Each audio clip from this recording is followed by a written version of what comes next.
O cheiro de mofo e o eco do meu próprio grito foram o meu despertar. Mas eu sabia que não era o meu grito que me tinha despertado. Era o dele. O som vinha do quarto ao lado. Um ruído rouco, dilacerado, que quebrou o silêncio pesado da madrugada. E eu soube, com a certeza fria que só a repetição incessante pode trazer, que Elias estava passando pelo exato momento final do pesadelo que acabara de me soltar. O terror não era mais uma experiência individual, era uma sinfonia perversa executada em uníssono pela arquitetura velha desta casa. Eu sentei na cama, o suor frio grudando a camiseta na minha pele, e olhei para Clara, minha esposa, que já estava desperta, os olhos arregalados fixos no teto escuro. Ela não gritava mais. Ela parou de gritar depois da terceira noite. Agora, ela apenas acordava paralisada pelo conhecimento, pelo som da respiração desesperada do seu marido ao lado, sabendo que ele estava revivendo o instante exato em que a coisa se movia. Essa é a fundação de nossa vida aqui, o alicerce podre sobre o qual tentamos construir uma rotina. Todo mundo que dorme nessa casa tem o mesmo pesadelo. E não é uma semelhança vaga, não é um tema compartilhado de ansiedade generalizada. É um roteiro exato, meticuloso em cada detalhe, cada sombra, cada batida cardíaca. Nós havíamos nos mudado para esta antiga casa vitoriana há 4 meses. Ela era grande, barata e isolada, perfeita para a nossa necessidade de espaço e a promessa de uma vida no campo que Clara tanto sonhava. Desde o primeiro instante, a casa nos abraçou com um silêncio opressor, um tipo de mudez que parecia absorver a luz e o som. As paredes eram grossas, a madeira do chão ranger debaixo dos pés, mas nunca em resposta a nós, mas sim como se respondesse a um peso que não víamos. A primeira noite foi confusa. Elias, meu irmão, estava hospedado conosco enquanto procurava emprego na cidade vizinha. Pela manhã, ele estava pálido e eu, exausto. Clara parecia ter chorado. Descartamos como estresse da mudança. Mas o segundo dia trouxe a primeira conversa estranha, a primeira rachadura na normalidade. O som, Elias me perguntou enquanto preparávamos café. Você ouviu o arrastar? Eu parei, a colher de metal pairando sobre o açúcar. O quê? O arrastar? Sim, no sonho. Aquele som de algo pesado sendo puxado no andar de cima, ou talvez no sótão, logo acima de onde você dorme. Aquele som lento, raspando madeira. Você não ouviu? Eu senti um frio se instalando na minha espinha. Sim, eu ouvi. Exatamente isso. Eu pensei que era o telhado ou um animal. Clara se juntou a nós, segurando sua xícara com as 2 mãos, olhando para a porta da cozinha como se esperasse que ela se abrisse. Vocês estão falando do momento em que a respiração para e tudo fica úmido. A umidade. Esse era o detalhe que solidificou o terror. No sonho, todos nós começamos o mesmo ponto. Acordamos, mas estamos paralisados. Não é um sono, mas um despertar impossível, os músculos travados, a boca incapaz de emitir som. A escuridão do quarto é absoluta, mas há uma luz fraca vindo da soleira da porta, uma luz acinzentada, suja. O arrastar começa. É lento, agonizante. Parece que a criatura, ou seja lá o que for, está tentando mover algo muito maior do que ela, ou que ela própria está pesada demais. O som de fricção se move em direção ao corredor principal. É aí que a tensão se torna insuportável. Sabemos que na vida real, o corredor principal leva à escada central, onde há um vácuo escuro que desce até o andar de baixo. E então, o arrastar para. É substituído por um silêncio absoluto, aterrorizante, que dura o que parece ser uma eternidade. É durante esse silêncio que o medo real começa, porque sabemos que não estamos mais no quarto. Estamos nos sentindo observados, não de perto, mas de cima. Olhamos mentalmente para a escada, para o ponto mais alto, e então a umidade. Uma sensação de que o ar ao redor ficou pesado, pegajoso. como se estivéssemos respirando névoa fria ou a respiração de algo que vive em pântanos. Isso sempre acontece no momento em que a figura aparece no topo da escada. Clara, Elias e eu descrevemos a figura com a mesma precisão perturbadora. Alta, desproporcionalmente magra, vestida com algo que se assemelha a um tecido de saco velho ou um linho sujo. E o rosto? O rosto não existe. Ou melhor, ele é uma superfície irregular, onde a única característica distintiva é a boca. Uma boca que não tem lábios, apenas uma fenda, e dentes que não são de um predador, mas sim minúsculos, pontiagudos, numerosos demais, como os dentes de um peixe que vive no fundo do oceano. E o pior de tudo, a criatura nunca desce a escada normalmente. Ela se joga. Essa era a parte que nos acordava, o thump seco e pesado do corpo batendo nos degraus de madeira, a descida caótica de um peso morto que não se importa com a queda. O som do impacto sempre ecoava no nosso despertar, muitas vezes misturado ao grito abafado de quem estava tendo o pesadelo na sala ao lado. 4 meses disso. Nós tentamos de tudo, trocamos de quarto, colocamos crucifixos sem efeito. Tentamos dormir na sala, o pesadelo nos encontrou lá, apenas mudando o ângulo de observação da escada. Tentamos fugir da casa por uma noite, dormindo em um motel na cidade vizinha. No motel, tivemos sonhos normais, esquecíveis. A casa era a catalisadora, o lugar era a armadilha. É a casa que está nos assombrando, Elias declarou em uma manhã fria, enquanto examinava o mapa de paredes antigas que havíamos encontrado em uma gaveta empoeirada. Não é um fantasma que veio conosco. O pavor foi validado quando o primo de Clara, Daniel, veio passar o fim de semana. Daniel é um cético convicto, um homem que ri de histórias de fantasmas e acredita apenas em números. Nós não o avisamos, decidindo que seria um teste cruel, mas necessário. Na manhã de domingo, Daniel desceu as escadas, caminhando com a lentidão de um bêbado, embora ele não tivesse bebido nada. Seu rosto estava cinza. Ele se sentou na mesa e recusou o café. Eu não dormi, ele murmurou a voz rouca. Tive o pesadelo mais fodido da minha vida. Clara hesitou. Que tipo de pesadelo, Daniel? Ele esfregou os olhos. É ridículo. Eu estava acordado, preso, e tinha esse som. Esse maldito som de arrastar. E depois, o silêncio e o frio. E a coisa na escada. Eu fechei os olhos, lá estava, a confirmação científica, o pattern interrupt, que provava que não era uma psicose familiar. Você viu o rosto? Elias perguntou, quase com esperança de que Daniel tivesse visto algo diferente. Daniel estremeceu. Não é um rosto, é só dentes e a porra daquela queda. Por que ele se joga? Por que não desce normalmente? O terror quebrou Daniel. Ele pegou suas coisas e foi embora antes do meio-dia, sem dar explicações. Ele não nos ligou desde então. Ele foi o único que conseguiu escapar do ciclo. Nós, por outro lado, estávamos presos pelo financiamento, pela necessidade e agora pela obsessão mórbida. O problema é que o pesadelo começou a vazar para a realidade. Não era apenas o terror noturno. Era a sensação constante de vigilância durante o dia. Olhávamos para o topo da escada, esperando, com um medo irracional, ver a figura magra parada lá, mesmo sob o sol da tarde. E o som de arrastar. Na semana passada, Clara jurou tê-lo ouvido. Eram 3 da tarde. Ela estava na cozinha. Eu estava no jardim. Ela me ligou no celular, a voz um sussurro agudo. Está acontecendo. Eu ouvi. O arrastar no sótão.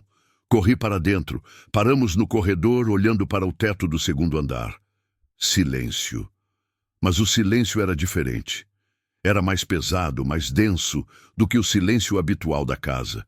Era a quietude que antecede a queda. Nós moramos sob uma tensão permanente. Não dormimos mais para descansar. Dormimos para ensaiar. Ensaiaremos a paralisia, o arrastar, a ascensão do medo, o olhar vazio da criatura e a inevitável e violenta queda. Eu passei a maior parte dos meus dias investigando a casa. Fui para o sótão. Era um espaço pequeno, sufocante, cheio de isolamento de lã e pó de 100 anos. Não havia nada lá que indicasse um arrastar constante, exceto uma área do assoalho onde a madeira parecia mais polida, mais gasta, como se algo tivesse sido arrastado ali por anos, sempre no mesmo caminho, terminando acima do corredor principal. O verdadeiro foco de minha obsessão, contudo, era o porão. Havia uma porta no chão da despensa, selada com tábuas grossas e enferrujadas. Tentei abri-la no primeiro mês, mas a madeira estava inchada e os pregos antigos. O antigo proprietário, antes de desaparecer da nossa vida após a venda relâmpago, havia nos dito que aquela porta deve permanecer fechada, é estrutural. A história da casa era igualmente esquiva. Os vizinhos mais próximos, a quase 2 quilômetros de distância, eram idosos e evasivos. Eles falavam sobre a casa com olhos baixos, mencionando apenas que coisas estranhas aconteceram aqui há muito tempo e que o último morador havia se mudado muito rapidamente. O que quer que tivesse acontecido estava enterrado nas histórias da cidade e ninguém queria desenterrá-lo. Mas eu precisava desenterrar. Eu precisava de uma explicação para a coisa na escada. Eu precisava que o terror tivesse um nome, uma origem, para que pudéssemos combatê-lo, ou para que pelo menos pudéssemos entender por que essa casa era um teatro de horror tão específico. A progressão do pesadelo, no entanto, começou a mudar.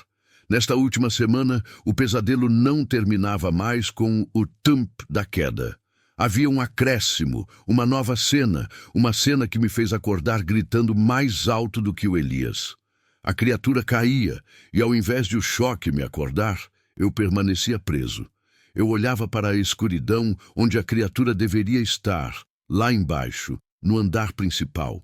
E então, o arrastar recomeçava, mas dessa vez, vindo de baixo, subindo, lento, raspando, subindo a escada. Isso mudou tudo. Antes, a criatura era um evento isolado, um horror que se repetia de cima para baixo. Agora, ela estava se movendo ativamente, invadindo. Na noite passada, eu tive essa nova versão. A criatura parou no degrau que ficava exatamente em frente à minha porta. Eu podia sentir o frio úmido emanando através da soleira. E então ouvi o som que só se ouve no sonho, mas que agora parecia tão real que meus ouvidos doíam. O som de algo molhado tentando se espremer através de uma abertura estreita. Eu acordei com a respiração suspensa, o corpo em espasmos. Elias estava chorando ao lado. Clara estava tremendo. Ela tentou entrar. Ela sussurrou. E eu soube que ela tinha sonhado com o mesmo exato momento. Ela se moveu. O clímax veio esta manhã. Não no sono, mas na vigília. Eu estava varrendo o sótão, seguindo a área onde a madeira estava gasta pelo arrastar constante, procurando por qualquer pista, qualquer vestígio de sangue, de pele, de uma história esquecida. Eu encontrei um buraco na parede que dava para a caixa de ar, coberto por um pedaço de tecido de estopa antigo e fedorento, exatamente o tecido que parecia cobrir a criatura no sonho. Removi o tecido com as mãos enluvadas, sentindo náuseas pelo cheiro de decomposição e mofo. Dentro do pequeno buraco havia um diário. Não era meu, nem de Elias. Estava encadernado em couro grosso, as páginas amareladas. Pertencia ao primeiro proprietário da casa, um homem chamado Arthur, datado de 1898. Eu comecei a folhear rapidamente, procurando por palavras-chave. Pesadelo, arrastar, escada, boca. E eu encontrei. Arthur havia escrito sobre o sono, sobre o medo de fechar os olhos. Nós fizemos um pacto com o lugar. Ele escreveu em uma letra trêmula, em uma página datada de 1901. Nós selamos a porta de baixo. E prometemos que o que estivesse lá embaixo ficaria lá, e que o que fizesse o arrastar ficaria no sótão. Mas o arrastar nunca para, e a coisa nunca morre. Ela apenas repete o mesmo movimento todas as noites, porque foi forçada a ensaiar seu próprio castigo. E agora ela nos força a ensaiar com ela.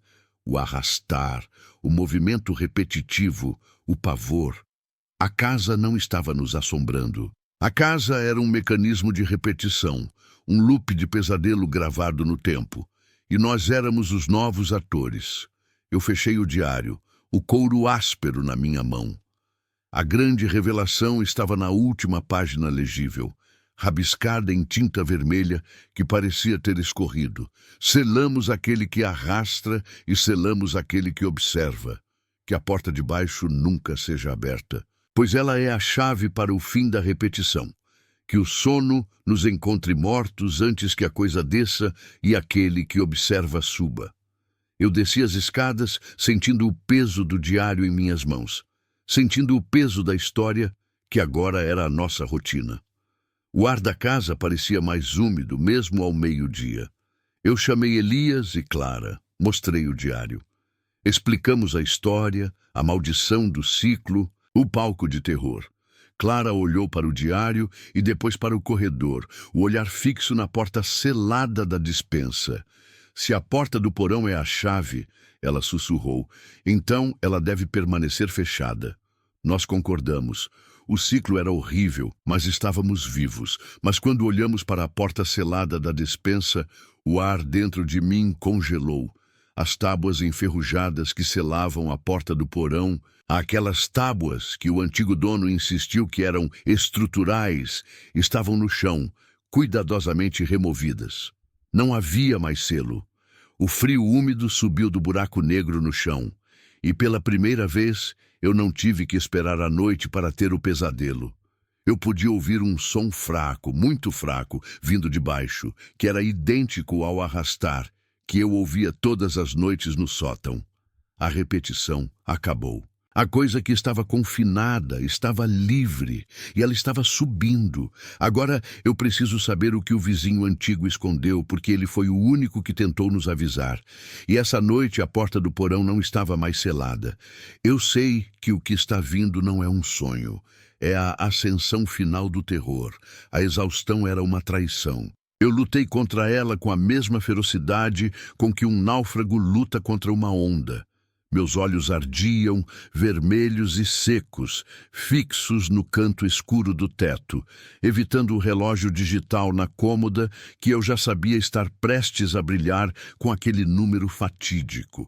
3h16 da manhã.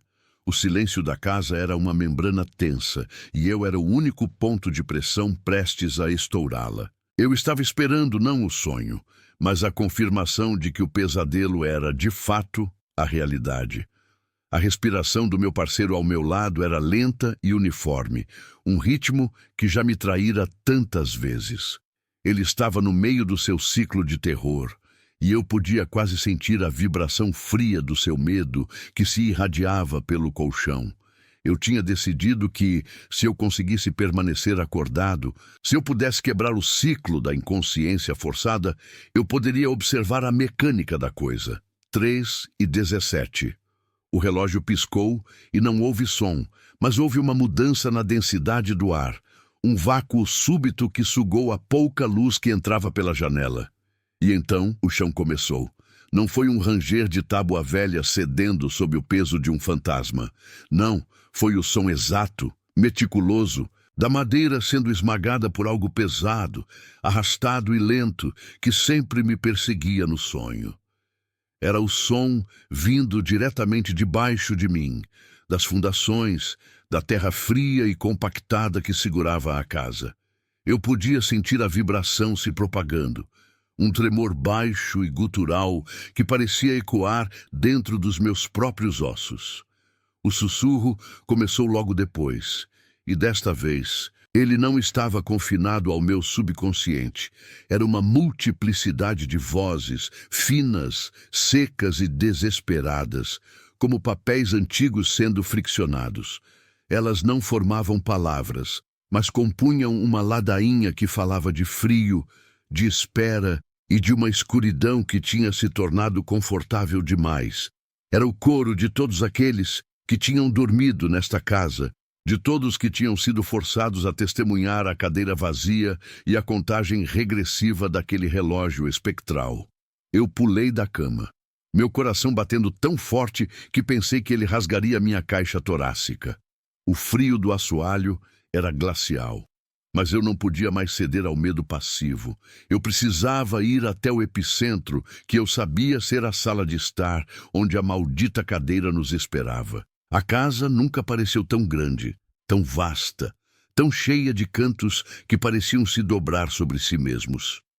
Eu me movia no escuro, guiado apenas pelo som crescente daquelas vozes que agora pareciam exigir algo. Não era uma ameaça explícita, mas uma exigência biológica, como o lamento de um bebê faminto, apenas que este bebê era feito de memória e pedra. A escada rangeu, mas não sob meus pés. Rangeu mais abaixo, no ponto onde eu sabia que não havia nenhum degrau.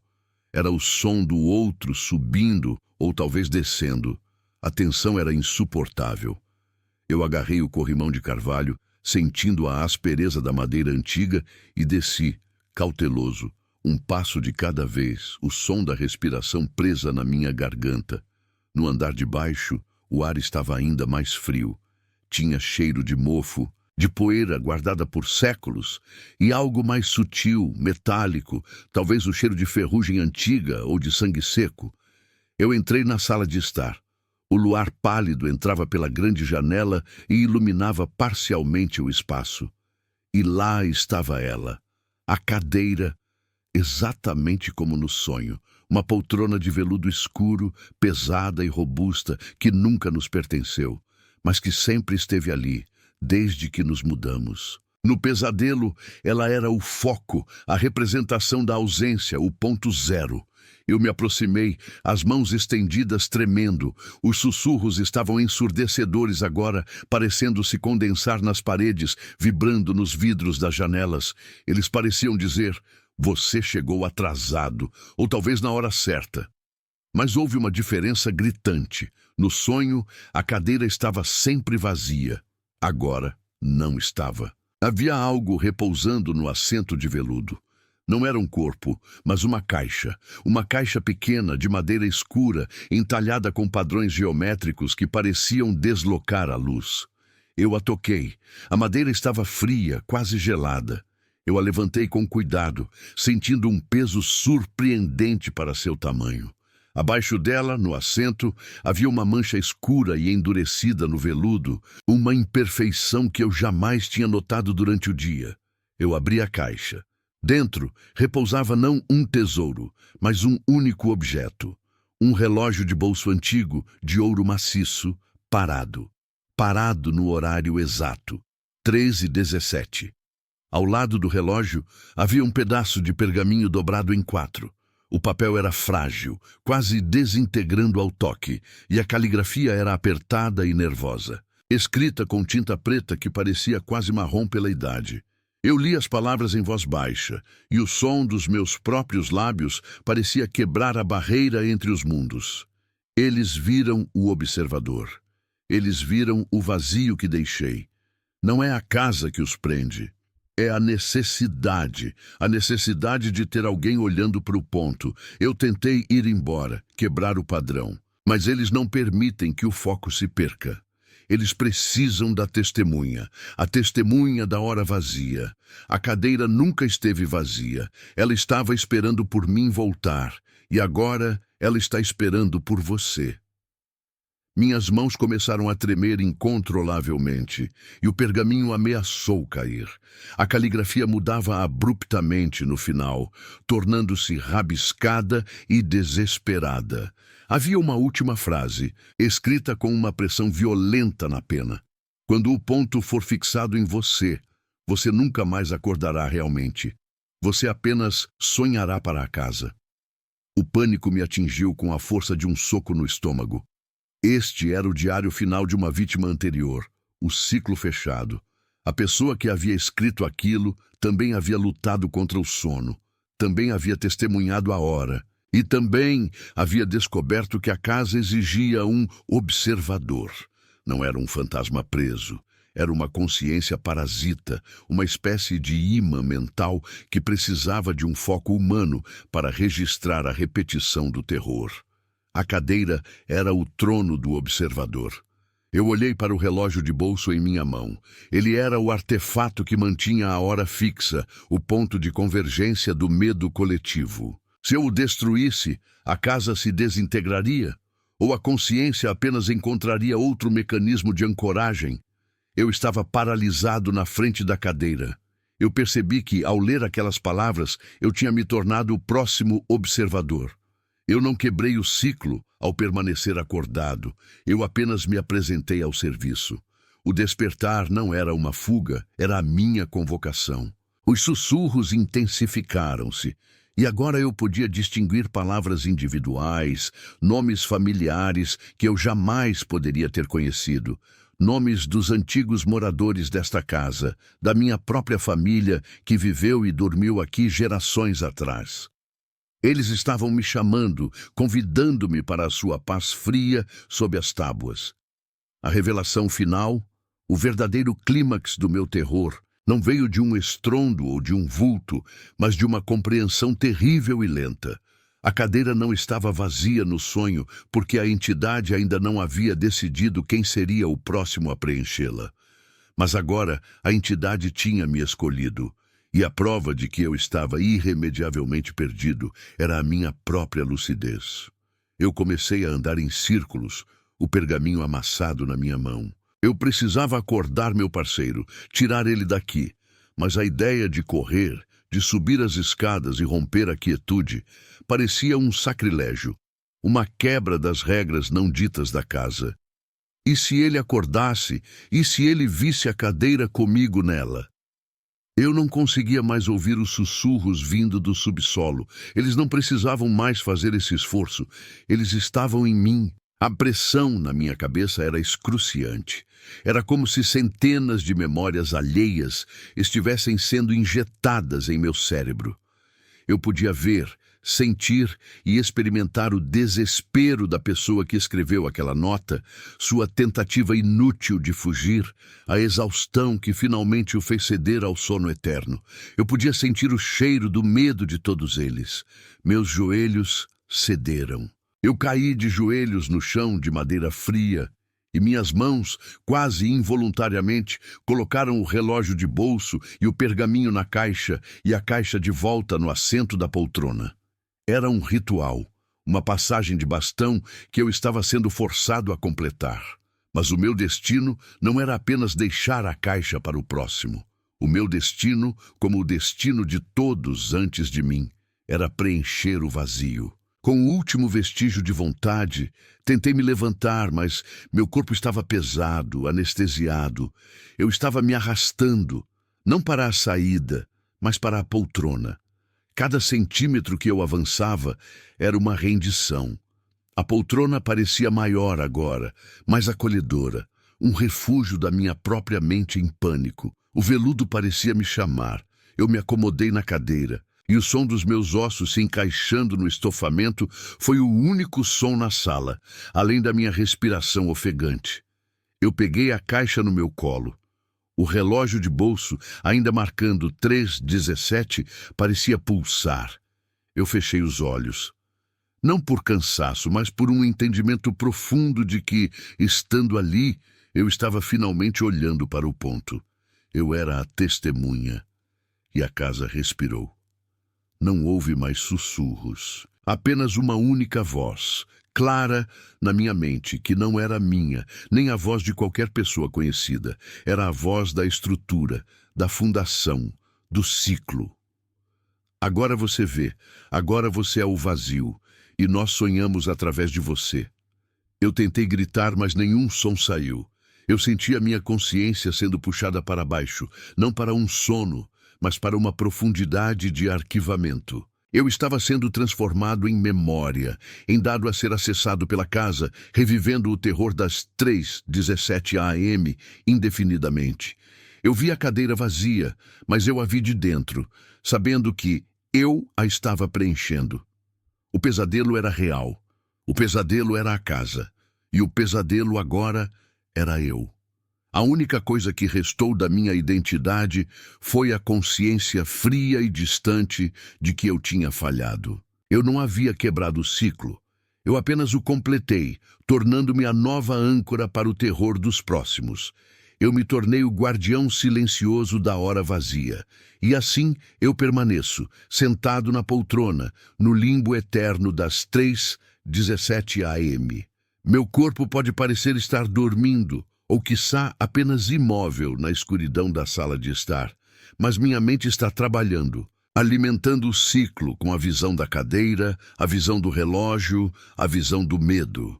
Eu sou o observador, eternamente ligado ao ponto. Eu mal posso esperar para ver quem será o próximo a lutar contra o sono, a descobrir a caixa e a ler a nota que agora está, ironicamente, esperando por ser reescrita por mim para o meu sucessor. O ciclo continua e o terror é sustentável. Se você está lendo isso, se você veio para cá e se você viu o relógio parar na hora errada, não tente ficar acordado. Não vá para a sala de estar, porque a cadeira está esperando e a casa precisa de olhos frescos para o seu pesadelo infinito. Durma, se puder, e sonhe, mas saiba que seus sonhos não são mais seus. Eles pertencem a ela.